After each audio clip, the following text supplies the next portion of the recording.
Eurovision. That festival where countries that aren't even in Europe compete with songs nobody listens to the rest of the year. Unless, of course, they're camp cheesy or bizarrely iconic. But don't get me wrong, that's not an insult. That's a compliment. In recent decades, Eurovision has gone from something your aunt watched while sipping chamomile tea to becoming the Lollapalooza of intercontinental memes. And all thanks to our beloved millennial and Gen Z generations, who transformed this ode to European excess into a mix of karaoke contest plus cosplay runway plus softcore geopolitical satire.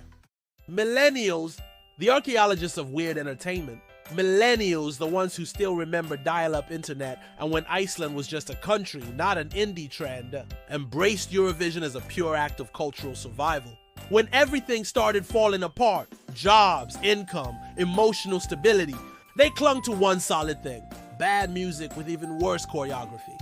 To them, Eurovision is cult trash at its finest, a sacred space where you can get emotional over an Armenian folk music, laugh at a Norwegian astronaut singing EDM, and still pretend you're learning about international relations.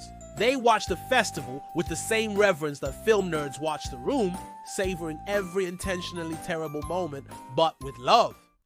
Gen Z, the meme squad in full force. Gen Z, on the other hand, doesn't watch Eurovision. They are Eurovision. Everything becomes a clip, a cut, a lip sync, a remix, a reaction. And they don't have the patience for a full-length broadcast. They need content in 15-second microdoses with viral potential. An artist in a ridiculous outfit doing a dumb dance move. Boom! TikTok. A cringy English verse with a Slovenian accent. Wham!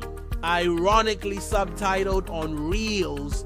If millennials treat Eurovision like a cult, Gen Z sees it as a buffet of visual absurdity. And they're the chef, seasoning everything with emojis, filters, and sarcastic captions. The older generations, the boomers and Gen X, those noble souls who once viewed Eurovision as a serious music competition. Yes, that was once a thing, and genuinely cared about Latvia's vote. They had hope. They believed the festival would unite Europe through art. It can happen nowadays. Moldova sends a naked DJ playing the flute on top of a glowing LED horse. And Georgia stages a silent protest against capitalism with 3 people dancing inside a washing machine. Result? Viral on TikTok. And Gen Z? Eating it up like popcorn. Conclusion? Eurovision today is a mirror of modern pop culture. Chaotic, exaggerated, ironic, and gloriously unhinged.